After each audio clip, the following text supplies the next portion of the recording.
Welcome to the Existential Empath Podcast. My name is Tanya, and I am an intuitive empath. My intention is to share valuable tips, tools, and techniques that I have learned so you can tap into your own inner healer naturally and intuitively. Welcome back, everyone. Today I have guest Jamal Jivanjee. Jamal is a life coach, host of the Lovecast with Jamal podcast, and best-selling author of Living for a Living. Jamal has traveled around the globe and has more than 20 years experience working with people in various stages of personal struggle and challenges. Jamal helps identify and clear energetic systems of belief that create fear, disharmony, and disease. He seeks to restore awareness of the ever-present and innate divine flow of abundance, goodwill, and love that exists in us all. Welcome, Jamal. It's a pleasure to have you on the show today. Thank you so much, Tanya. It's just a pleasure to be here. I'm glad we can make this happen. Thank you. Me too. I know we've had some obstacles trying to get this show together, but here we are today, and we are going to share some really valuable information out into the world. So we are going to talk about living for a living, divinely aligned and free. So Jamal, before we dive into what living for a living means and how we do that, I feel it's pertinent to talk about what living for a living is not. And because that's probably what many people in the world are doing right now. And so, there are things that block us from living divinely aligned and free. And those things could be pain and suffering. So we're going to dive a little bit into that first. So Jamal, what is the difference between pain and suffering? Yes, I love that question because most people use the words as if they're synonymous with each other, right? But I've come to understand that these are very, very different words. So pain is a part of life. I always like to say pain's just, things happen, and pain is almost a physiological experience. So for a very simple example I like to use a lot is, let's say you're walking across the floor and you stub your toe in the middle of the night. I did this not too long ago. It was I think I left a barbell or something. I was sitting on the floor and middle of the night, didn't know it was there, stubbed my toe into it. That's excruciatingly painful. As anybody would know, that is no fun.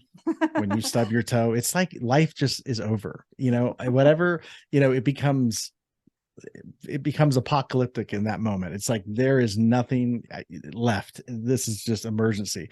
And that goes on for like 30 seconds, a minute.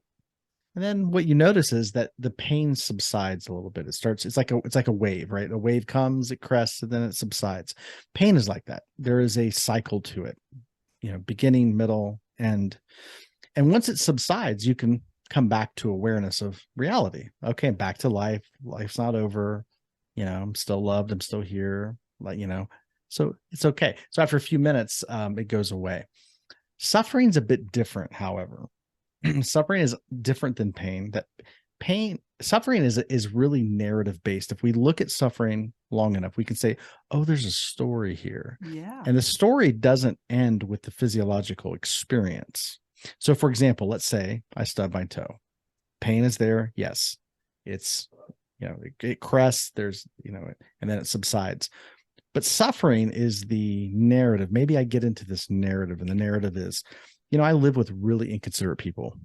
I don't know who leaves stuff on the floor like this, but this is the story of my life. I can't walk across the floor without stubbing my toe. This is the way I live. Now that's a whole narrative, right? Maybe a little bit simple or not the best analogy, but that's kind of an example of, now that narrative is going to continue long after the pain goes away.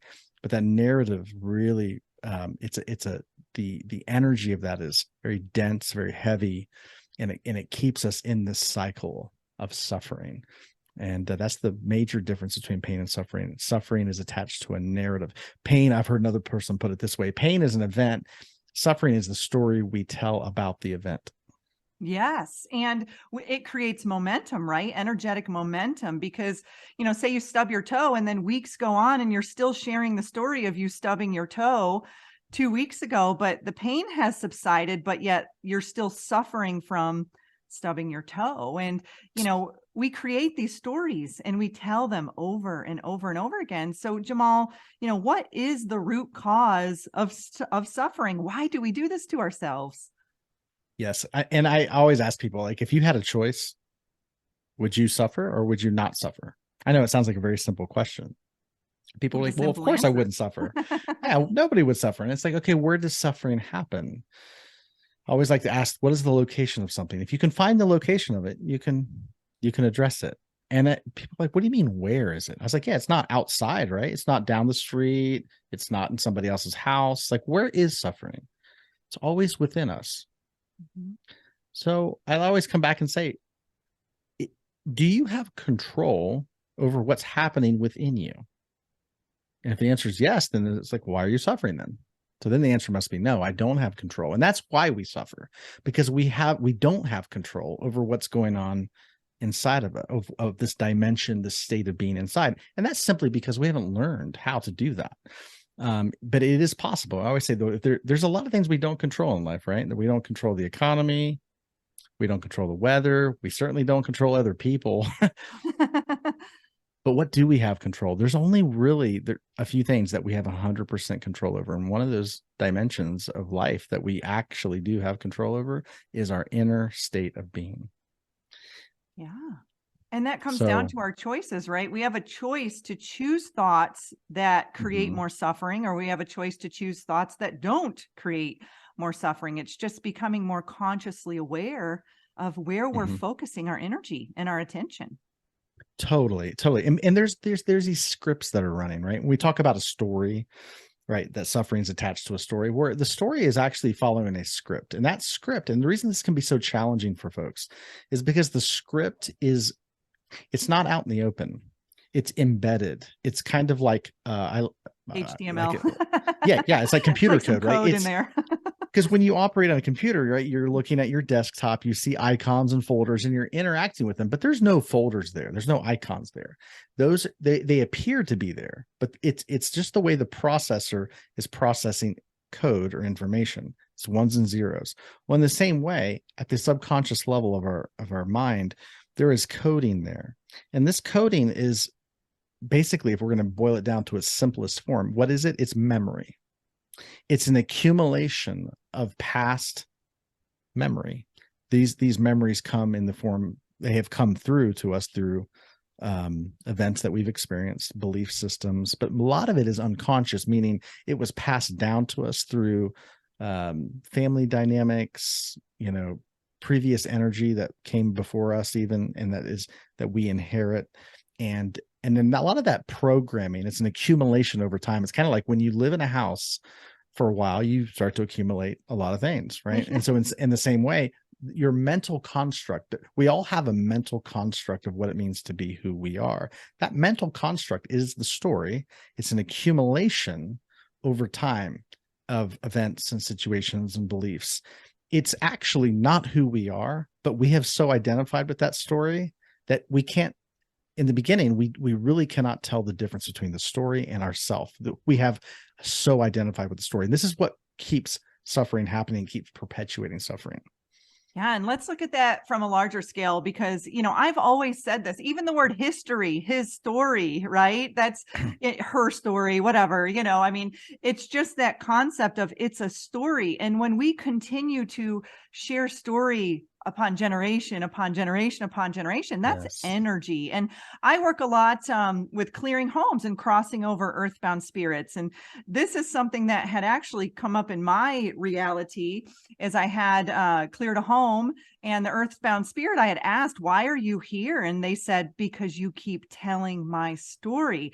It's anchoring me here into this world. And so, let's talk about this, Jamal. What is the solution to human suffering? Because I think this is the microcosm to the macrocosm here, because there's a larger picture that we need to look at, because as a humanity, we have a lot of struggle and we have a lot of suffering, and we don't need to, because we're divine beings. So let's talk about this.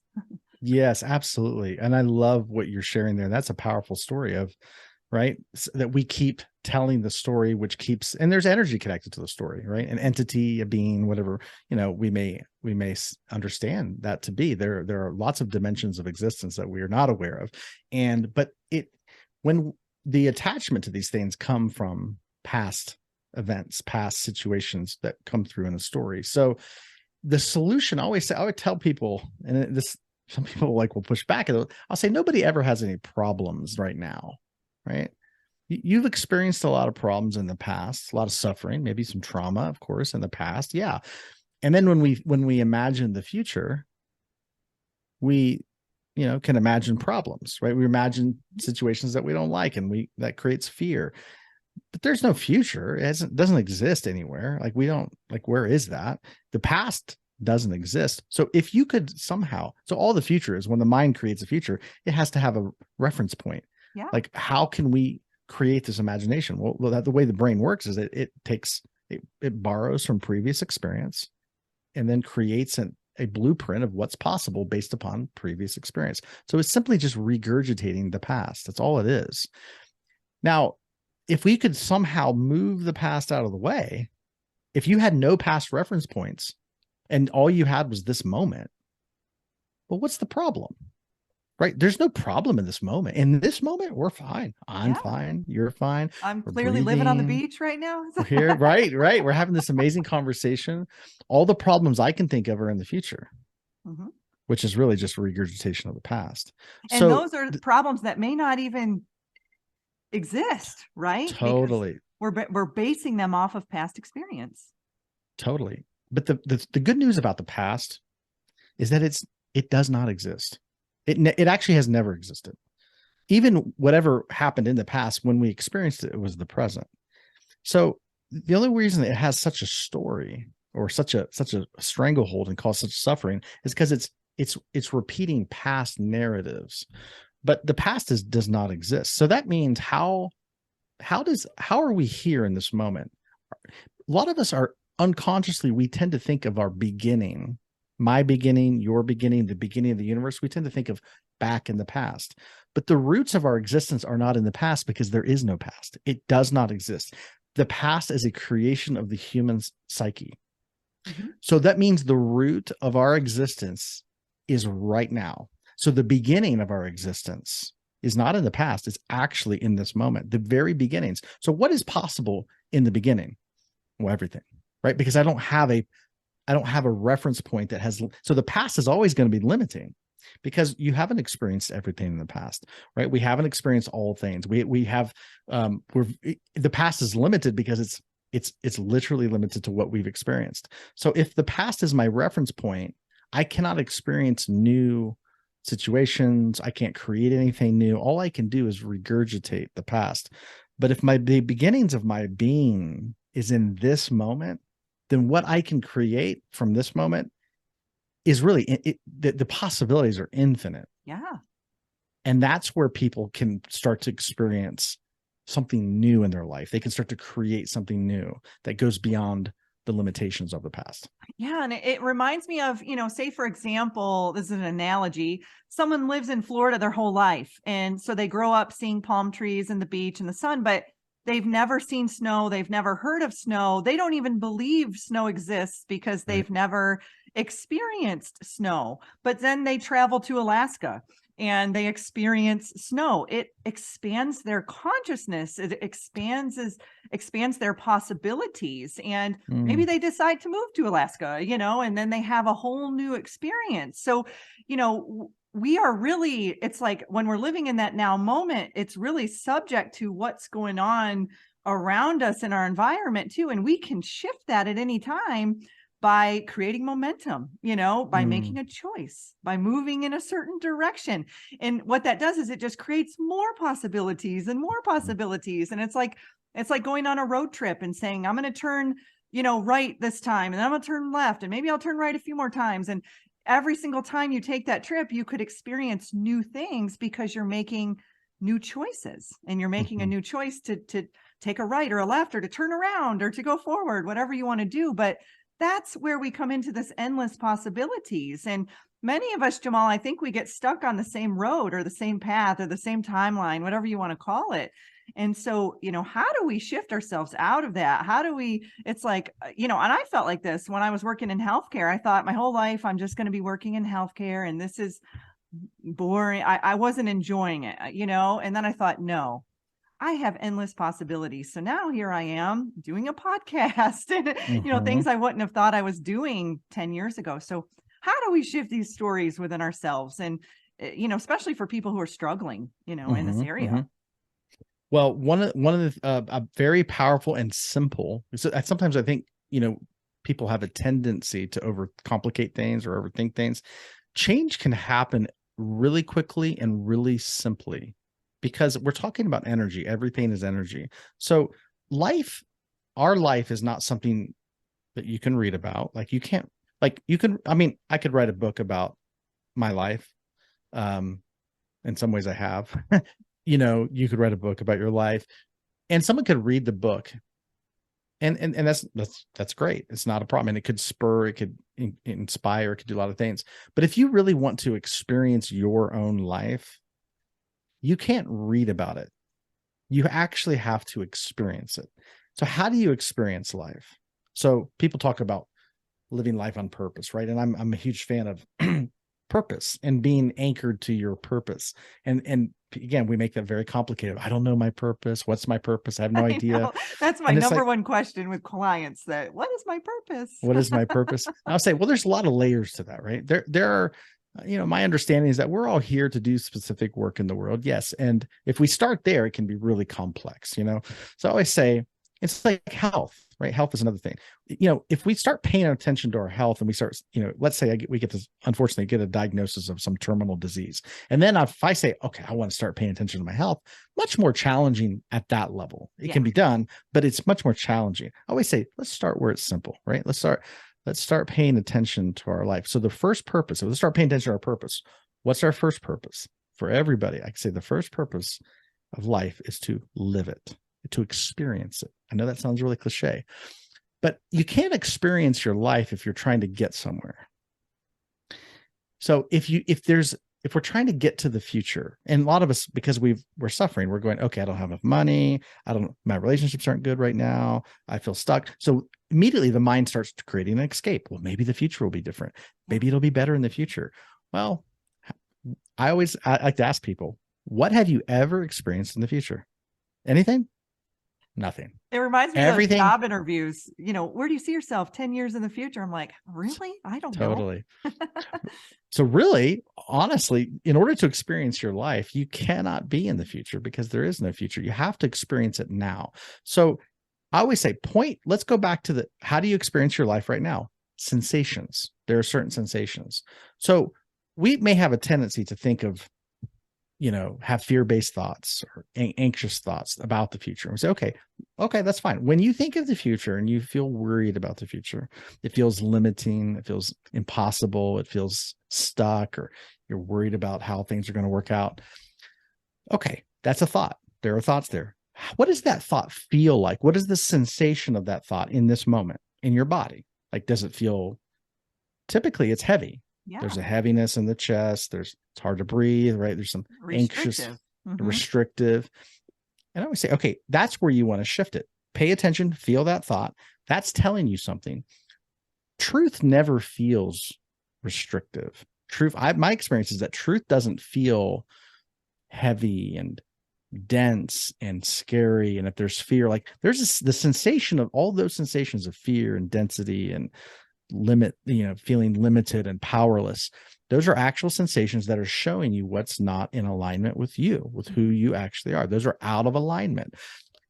It's there for contrast. It's there to show you what's not. You need it. It's good. And so you can say, oh, thank you for showing me what's not in alignment with the truth. Yeah. Because you wouldn't know what sadness is unless you experienced blissfulness. It's like we need that contrast. Totally do. So then I say, okay, let's shift the thought to see if I can shift the sensation. So it's an experiment. So we're learning how to experiment and say, okay, let's change this. So when I say, I don't know how I'm going to experience abundance in the future, but I'm learning how to perceive the abundance that I have in this moment. And just by saying that, you can say, oh, there's abundance in this moment. I'm learning how to perceive the abundance that I have in this moment. I don't know how things are going to work out in the future, but I'm learning how to see how they're working out for me right now in this moment. Just that statement. Then I say, tune into your body. How does that feel? Does that feel a little lighter? Is that a little lighter? Is the sensations a little bit more? Okay, great. Because then just by doing that experiment, you can start to shift that energy. You're starting to move out of past reference points to the present. So there's reference points in the present. If we can learn how to anchor to present tense reference points, we will start to become conscious of abundance, because this abundance is always present. Yeah. And it's directing our focus on it, right? So if you're focusing on the abundance that you think you may not have in the future, but you're abundant in this current moment, shift your thoughts. Focus on the abundance you currently have in this moment. And what Absolutely. you're doing is you're restructuring the vibration. You're setting the frequency, right? Yes. And what that does is it actually does create the future. Yeah. So you're creating the future in the now moment. In the now moment. So and this is a statement that's used in these circles and coaching circles a lot, where focus goes, energy flows. And so where the energy is flowing is you're going to create and manifest where you're putting focus. It's just like a plant. If you water a plant and give the plant sunlight, it's going to thrive. In the same way, where your focus goes, that's going to thrive. If we know this just very practically, like if you have a relationship and you're not putting attention or energy into it, it's going to suffer.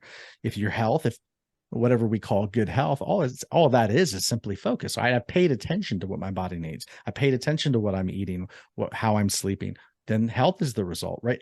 Everything, life flourishes when we pay attention to it.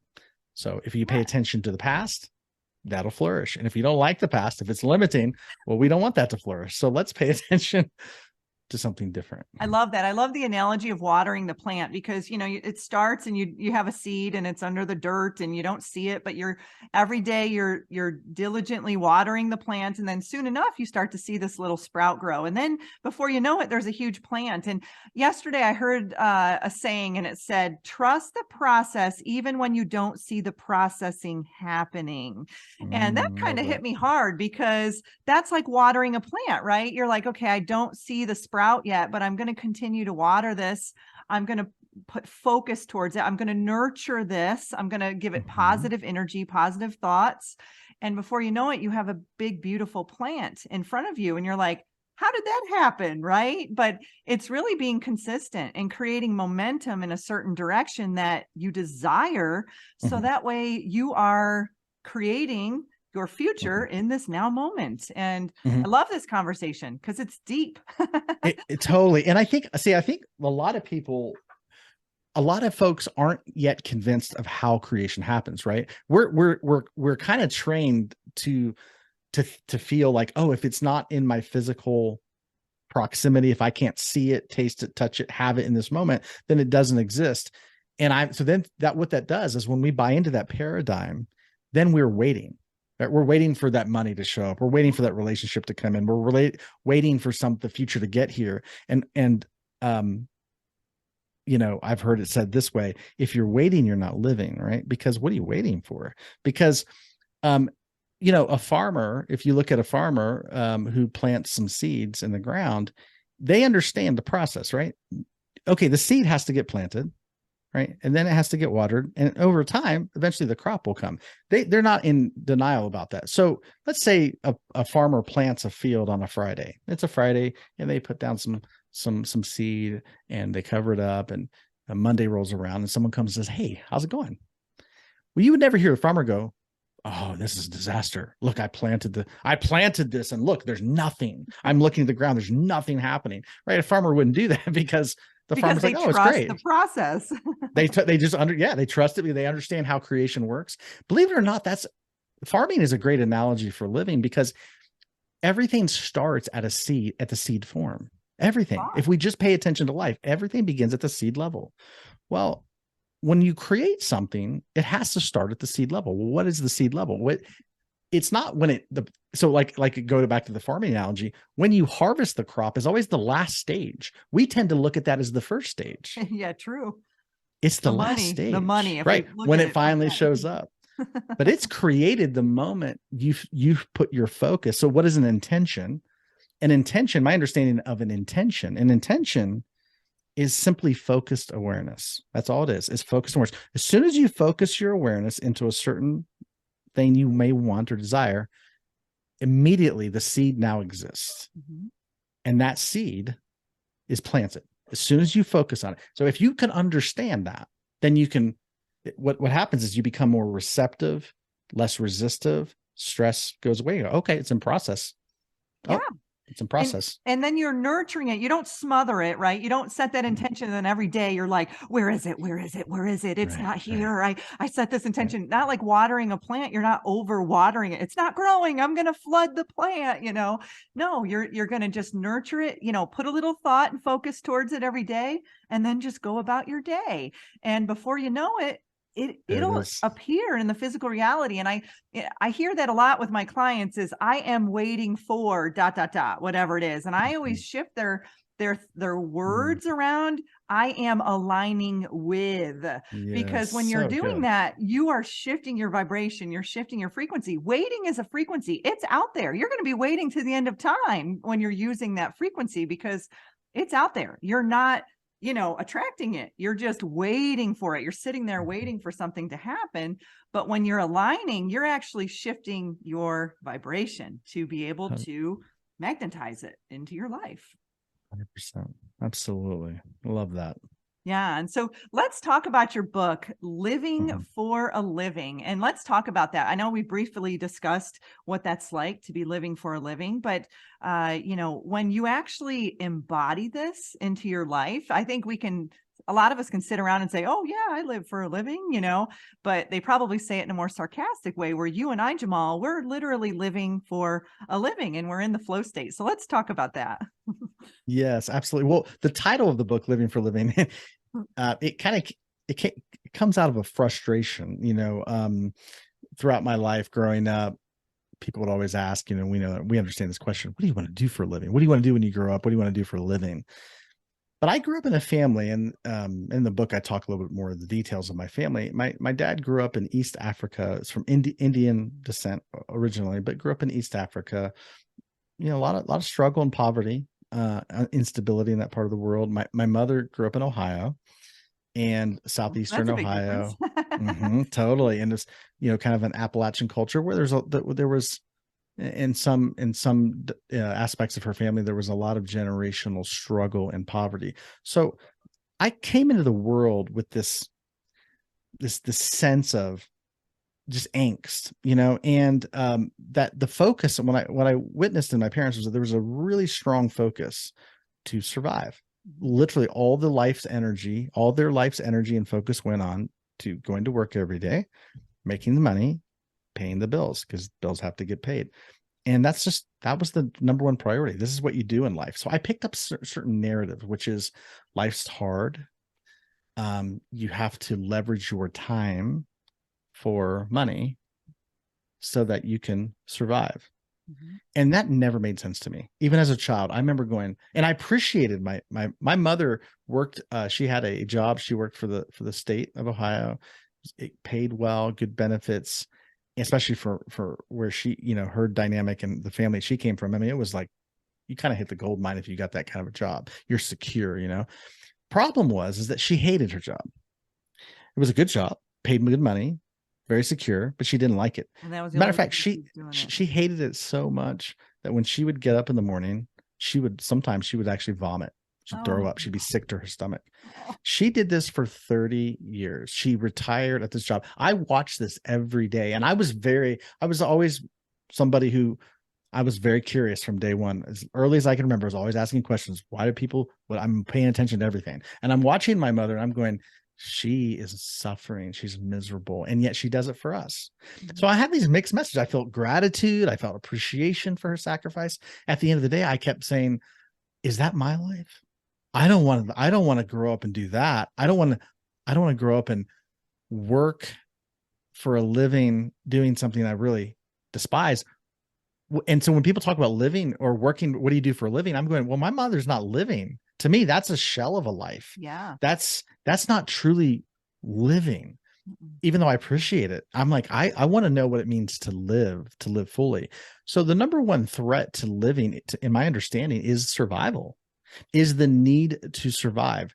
Because I'm like, well, what do you do once you survive? It's kind of like, I need gas money, So if I sell the car for gas money, what do I do with the gas money? I don't have a car anymore. So it's the same way. People trade their life away for money so they can live. And it's like, but you just gave your life away. The I see best. that too. Yeah. With Jamal, with retirement, people would be like, oh, I'm saving up for retirement. And then I would see them pass away in 3 years, and I'm like, you just saved up all this money to spend it to finally live when you turn 65. And then you end up passing away at 68, I mean, so it's like we have been programmed as a society to think that living is out there, right? We're waiting to The live. future. It's the future. And survival is important, and so I wrote the book to describe. So I started off like anybody else, trying to survive, trying to make it. And I realized, I'm not here to make it. I'm here to live. And if I live, I'll make it. But if I just make it, I may not live. So my life was on a trajectory to learn what this means. And so the book really details my trajectory. So when you're working for survival, what you do is based upon survival. But when you're living for a living, it doesn't mean you don't work. People think, oh, so we're just not here to work. Like, no, my understanding is that we all have work to do in the world, but the work isn't to so we can survive. The work is so that we can actually live fully, experience, because remember, that's the number one purpose, to live fully, and to experience there's a joy and satisfaction that comes when you're in alignment with what you're wired, what you're here to do. And when you're doing that work, it's extremely satisfying and other people benefit. So there's an economy that when you're working for a living, not for survival, that actually the world is being benefited, that you are making this world a better place, other people are benefiting, and your joy is also being maximized in the process of that.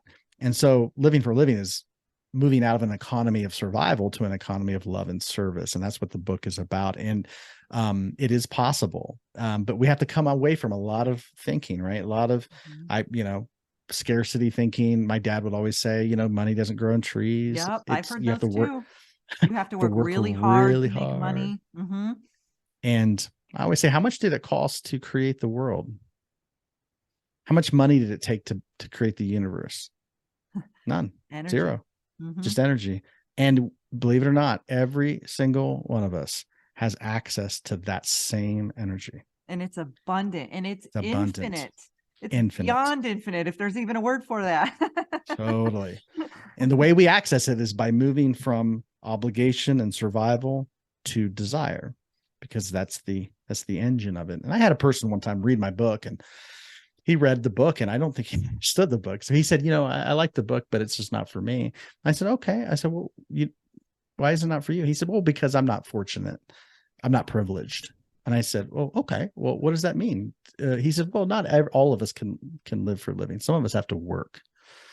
And I said, okay, I didn't understand that. So I said, right there, I'd immediately be like, there is a trapped emotion of unworthiness right there. Bing, bing, bing. Yeah. Very perceptive. Absolutely. So I said, oh, okay. So you say you have to work. I was like, why do you have to work? He's like, well, because I got to pay the bills. So I got to put food on the table. That, that's what I have to do. I said, oh, okay. Okay. So you feel like you have to work, and you don't really. He goes, no, I don't like my job, but I have to do it. And I said, let me challenge you there, right there. He said, well, if I had money, I wouldn't do this job. Like if I had a lot of money, I would just quit. I was like, oh, okay. And that's the whole thing, right? I want to get that money so I can live for a living. The money. Yeah. I can move into the direction. Mm-hmm. So I said, actually, I think let me challenge you there. You don't actually have to go to work. He's like, what do you mean? I was like, you don't actually have to go to work. He's like, sure, I do. I was like, why do you say that? He's like, because my kids would starve. I put my kids through school. I put food on the table. I'm paying the mortgage. He's like, I couldn't do that if I didn't work. I said, okay. What if, God forbid, let's just say you go to work today and your boss comes and says, hey, they call you into the office. They say, we're sorry. There's cutbacks and we're going to have to let you go. I was like, what would you do? And he said, it's funny you mentioned that. He said, because that's actually happening at my company. Oh, A lot of wow. people have been let go. He said, I think my job's pretty safe for now, but that has happened. I said, well, what if it happened to you? What would you do? He goes, well, I'd do something. I was like, oh, you mean your life wouldn't be over? He's like, no. I was like, what would you do? He's like, well, I would probably look for something else. I was like, yeah, you'd look for another job. I was like, and he's like, and you may have to get on some assistance until then. I was like, okay. I was like, so you have options, right? So there's some options. There's He's like, choices. Mm-hmm. yeah. He's like, okay, great. I was like, so you don't have to do this. I was like, you can quit. I was like, why don't you just quit your job? Just quit. Put the organization in. Why are you doing this? Quit your job. He's like, what do you mean? And I was like, look, you just said you have options. There are options. You can look for a new job. You can get on assistance. You don't have to go to work. He's like, well, I may not like my job, but I do like that it takes care of my needs. I said, oh, okay. So what I'm hearing you say now is that there's some aspect of this job that you like. He's like, well, I guess so. Yeah. I was like, oh, okay. So you're choosing not to quit. Is that what you're saying? You're choosing not to quit. He's like, that's right. I'm choosing not to quit. I'm like, you see where I'm going with this? I was like, you're choosing. Now that's not have to. That's choice. When you say I have to work, you're saying I don't have a choice. I'm choosing to work. You're choosing to. I was like, so I was like, is there anything? I was like, so now you're choosing something you want. You like how it supplies and takes care of your family. That's beautiful. Great. Focus. If you just focus on that a little bit, I'm sure there's one more thing about this job that you kind of enjoy a little bit. Maybe not. He's like, well, yeah, I was like, what? And then so we kind of got into that. I said, the moment you start shifting from have to this energy of I get to, I'm choosing to, you're now moving out of survival to desire. Uh-huh. And that energy will keep going and keep going. And the more you follow it, the more doors will open, more doors will open. And then you will eventually, that leads you to actually being exactly where you want to be in life. But we think it's in the future. It's like, no, you shift that energy now. And it's always done in the perception. So living for living can happen pretty immediately. Yeah, and that's powerful. Wow. And even work is a perception. Some people perceive work as 9 to 5 and the daily grind. Some people perceive work living on a boat writing books, right? Some people perceive work doing coaching 3 hours a day. It's very different how we all perceive work, and then how we also kind of align the monetary aspect with that as well. And so I think you touched on that. It's all about perception, and we have to sometimes shift our perception on, especially the way we were taught. How you and I, sounds like we grew up very similarly. I grew up in Western New York, which is similar to Ohio. It's not far from there. But very small town. Dad worked really hard, and mom took care of us. And then mom went to be a teacher and worked really hard to take care of us. And so I kind of grew up with that. And I've had to shift my perception around what work means to me, in my life. And I love this. I love that we're talking about this, because this is, as humanity, we all are going through a perception shift, right now. And what you perceive is different than what I perceive. And it's always going to be that way, because we're all looking through different lenses, right? Absolutely. Absolutely. So well said. Different frequencies, different vibrations. And, I'll notice that I'll see, when I start to find myself in a certain frequency, I'll find myself not communicating with certain people, or certain people will reach out to me, and I'm like, I can kind of tell who's in my vibration, who's in my frequency. And it's funny how you talked about that in the beginning, how we need to feel into our body, feel what that fear feels like, feel what that restriction feels like, feel what it feels like to be free. And I want to talk about that, Jamal. What does it feel like to be in alignment? I know what it feels like, but I want us to verbalize it. For me, when I can always tell when I'm moving into alignment, because there's an excitement. It's not results based, right? So what I've noticed is that when I focus on the result, will this result in income? Will this result in some door opening? That feels dense. That feels heavy. But as soon as I contemplate an action or do something and it feels kind of exciting, or there's a lightness, I go, there's a clue. There's some alignment there. So alignment feels exciting to me. It feels possible. It feels like the sense of, anything could happen from this. There's this sense of, I don't know what could happen, but it could be a lot of things. And it feels really exciting. There's a sense of kind of like December 24th when you're a kid, what might I get for Christmas? There's a sense of just wonder and excitement. Those are usually clues, like breadcrumbs that are showing you like, oh, this is leading you. This is going where life is going. So if I go against what life is going, I feel fear immediately. I get right back into the scarcity. Oh, I start becoming conscious about potential lack. I start thinking about the future. Anxiety may come up. Anxiety comes up, how's this going to work? And it's very subtle in the beginning. And again, this is a practice. So over time, as you learn how to shift this energy, you can catch it earlier and earlier. So you don't have to go down that road, it's like you can catch it before you go down a weak bender where you're just in this, and then you're like, oh my gosh, and then you're homeless and you're like, well, how did I get here? totally. And then you catch it and shift it immediately. And it's a practice, but that's what, to me, alignment feels like: exciting, expansive, possible. It helps me be I notice my presence increases when I'm in alignment. I'm able to just be where I am, doing what I'm doing in that moment, and not thinking about the future, or like need to get out of this, or need to, it allows me to have a much easier time sitting and being. Yeah. And processing too. I know for me, like yesterday, when our show fell through, the old me probably would have been like, like, that's frustrating. I was ready. And the time was there, but the new me was like, you know what? It's not in alignment yet. It will be. And it will be when it will be.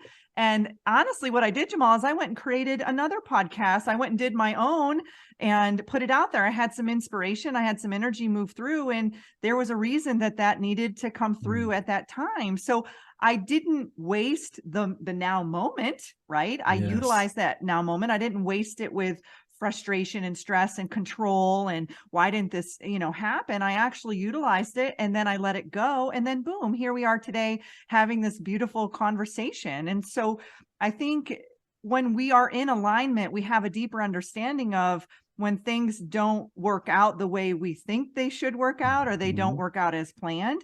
We have an easier capability, I guess, of surrendering to it and just letting it flow, right? Absolutely. And one of the things I'm always reminded, because people always get fixated on the how-tos, how will this work? And we may want something, but there's obstacles that beyond our control that are going to prevent us, and then that can create some fear. But I always say, whatever's in alignment, nothing can stop it. So for example, this conversation. So like, one of the things that is required for this conversation to happen is we have to be able to communicate at some levels, right? So we've been emailing, right? The email broke down. Like, I don't even know how that happens. Like, I email every day. So into spam. I'm like, where'd he go? My emails aren't getting through. And, I spaced the call, the time yesterday, and then the emails aren't going through. But I had a deep awareness, like, oh, but this conversation is completely going to happen because it's in alignment with what is. So it's like, oh, well, okay, this will be interesting. My emails don't go through. We'll see how this works. Yeah. We'll see how, and here we are having this conversation, because when something's in alignment, there is no obstacle that can stop what is from manifesting. I agree. And, maybe our energy would have been different yesterday had we done this show yesterday. And maybe we're in a calmer place today. Who knows? Who knows why we were, it's like, what is it? A misdirection is a redirection, or, whatever that statement is. But, there's a reason why this was all divinely planned and why we are here today. And and I think you and I both were living for a living. And when you do that, we're in a flow state, and you can't, the more you restrict or the more you try to control things or fit them, into your plan, the harder it gets to live in the flow state. And so I've been really practicing that more in my life. It's like, okay, that is in alignment right now. Doesn't mean it won't be in the future, but right now, in this now moment, I'm going to do what feels right for me, and I'm going to move forward with that. And so I'm just really glad that we were able to have this conversation today, and that we were able to dive pretty deep. I feel like this was a pretty deep podcast. And so, Jamal, tell us a little bit about the services that you provide. Yes. Well, I'm a life coach by profession, so I typically work with folks one-on-one. I do some group events as well, but I have a podcast as well, and it's called the Love Cast with Jamal. Like I said, I have a book that's available to folks. It's called Living for a Living, and so those are primarily the arms of my work, and most folks can just find that through my website, which is jamaljivanjee.com. Well, great. Well, Jamal, this was wonderful. Is there anything that you'd like to share that you feel would be of benefit to the listeners? Well, I guess I would like to encourage your listeners to, not that you need this, but I just feel I always like to do this when I'm on a show, is it takes tremendous intention and focus to create a show like this, like the one you have. And sometimes listeners just kind of receive the benefit of that, and that's great. That's why you create it. But there's something about just knowing the intentionality that goes into this that I think helps us even receive even more. And I would just like to thank you for the energy and the focus that it takes for you to produce this show, because I know that's not quote unquote easy, in the sense that it doesn't just happen. It takes a lot of intention. So these conversations, in my understanding, is what moves the needle, and for a lot of folks, it did for me. And I just applaud you for creating space, and I would love for the listeners to just to relish in that, and to know that what they're receiving is really, really valuable. Thank you. I really appreciate that. And I don't look at this as work. I actually look at this as pleasure. So I know I'm in alignment, because I don't get fearful when I do shows. I don't get stressed out when I do shows. I look at it as having a conversation with like-minded folks over a cup of tea, or, so it's something that I just really enjoy doing. And so, like we've talked about this entire show, that is an example for me of how I know I'm in alignment, because it just flows really easily, and guests come to me very easily, and the topics come to me very easily. And so I know you have a podcast too, so I appreciate all of the energy that you're putting out into the world. And I appreciate you taking the time to spend with me today. And thank you. Thank you very much. Of course. Thanks for having me. You deserve to navigate your life in alignment with health, happiness, and abundance. To learn more about the services that I provide, including Beyond Quantum Healing Hypnosis, EFT tapping, and the Emotion Code, visit my website at www.theexistentialempath.com.